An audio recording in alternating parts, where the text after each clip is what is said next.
O avanço tecnológico dos últimos anos mudou, e na maioria dos casos para melhor, a rotina de todo mundo. E um dos segmentos que mais se beneficiou deste progresso foi o da saúde.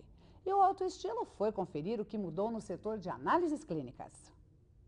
Para falar sobre isso, nada melhor do que um profissional que já está há quase 40 anos no setor e acompanhou muitas mudanças. Quando nós começamos, nós tínhamos duas situações que hoje não existem mais. A primeira seria o volume de material biológico que a gente tinha que utilizar para fazer uma análise. E a segunda seria a sensibilidade dos aparelhos e a gama de exames realizados.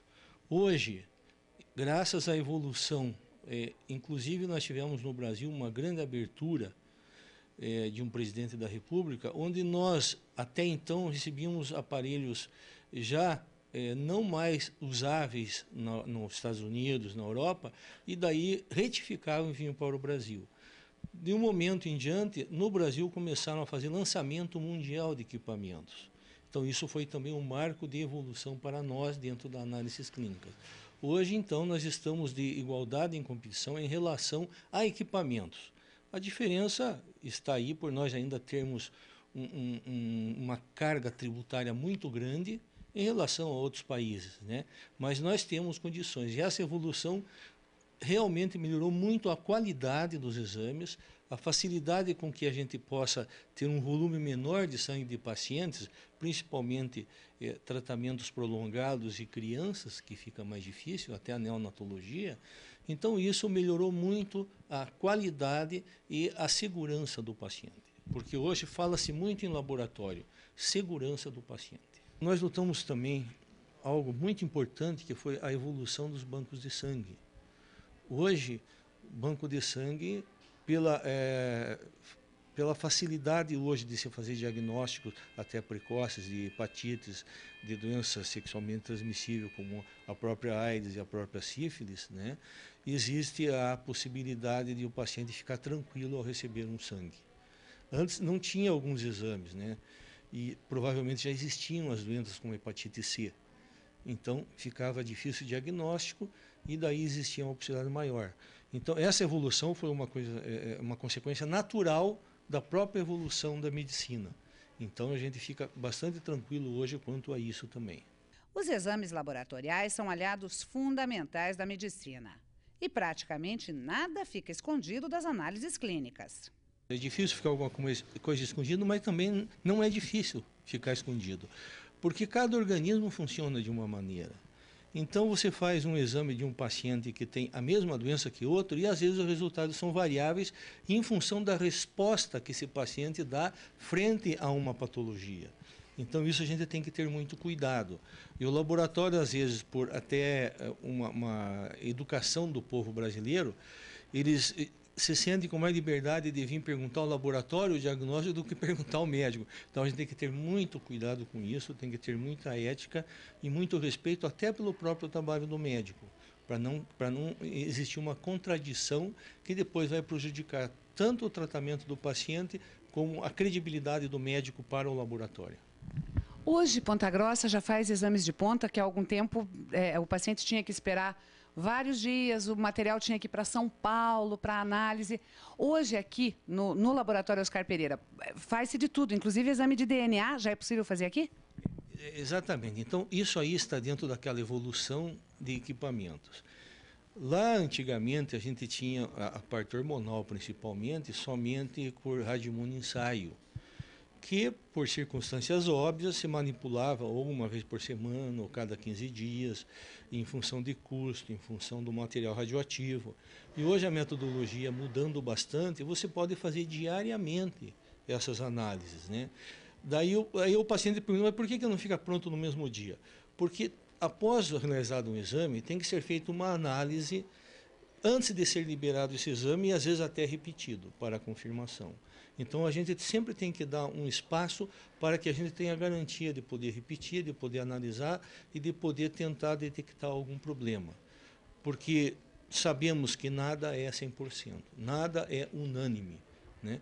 Então a gente tem que tomar muito cuidado, até o próprio paciente em relação a medicamentos que ele está tomando, em relação à alimentação que ele tem. Então existe graus variáveis de interferência em relação aos exames. Então isso fica o motivo. Então hoje a gente está evoluindo cada vez mais, né? Ponta Grossa hoje é um excelente centro médico, né? É um excelente centro médico. Tanto é que Curitiba já está fazendo parte da grande Ponta Grossa, né? Então a gente está evoluindo bem. Mas para que os exames complementares cumpram este papel, é fundamental a precisão nos resultados. Aí é que entram em cena equipamentos e profissionais. No caso do Laboratório Oscar Pereira, por exemplo, os resultados dos mais de 30 mil exames realizados mensalmente são obtidos a partir de equipamentos de última geração, alguns recém-chegados ao Brasil, e equipe altamente treinada, coordenada por 13 bioquímicos que orientam desde a coleta até a análise final dos resultados. Existem 3 fases no exame que a gente fala. O antes, o durante e o depois, para ficar fácil, né? O antes é a coleta de material, que tem todo um critério, conforme o tipo de exame, tem que se avaliar se o paciente tem que estar em jejum, quanto tempo de jejum e o que fazer. Daí nós temos a realização do exame, que nós aqui realizamos exame somente com bioquímicos, né? Hoje nós somos em 14 bioquímicos.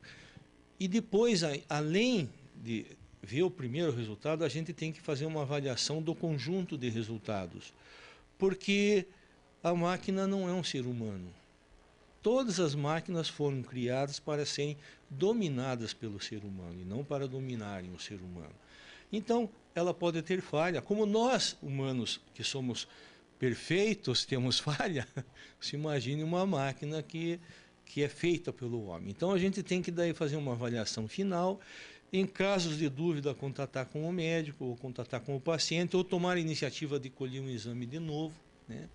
Eu, na universidade, já me aposentei depois de 33 anos de magistério, mas sigo aqui e falava para os meus alunos, é preferível o laboratório perder um paciente por coletar 2 vezes o sangue para fazer o exame, que ninguém gosta de cutucão, do que perder um paciente por um exame errado, né? Isso a gente falou a vida inteira e fala e procura seguir isso, né?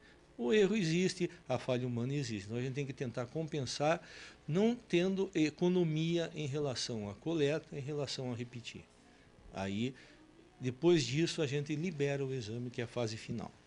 Mudanças significativas que acompanham a própria mudança do retrato da saúde dos brasileiros, diagnosticada nos exames laboratoriais. Uma coisa que a gente notou, eu notei pelo menos com a clientela que sempre passou pelo nosso laboratório, é que está tendo um cuidado maior em relação à parte de diabetes, à parte de gorduras no sangue.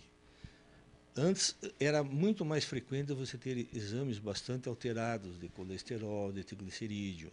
Hoje a incidência diminuiu, talvez por um cuidado, por alimentação, ou até pela própria mídia, que evoluiu bastante também e informa.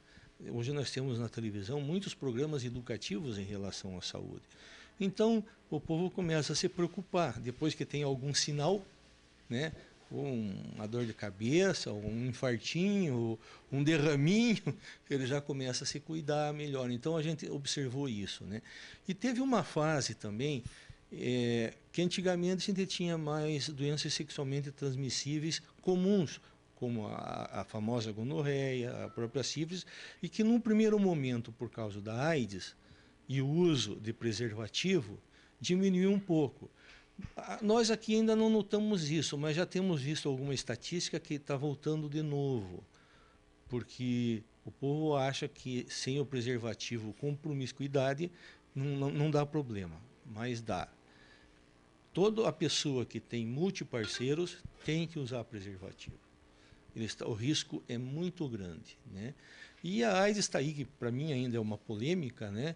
Eu tenho meus conceitos sobre a AIDS, eles falam no vírus, mas eu acho que antes de mais nada é a conduta de educação da pessoa que favorece com que micro-organismos simples, que não causariam dano no organismo rígido, causam uma debilidade na sua defesa. Aí qualquer coisa derruba o indivíduo.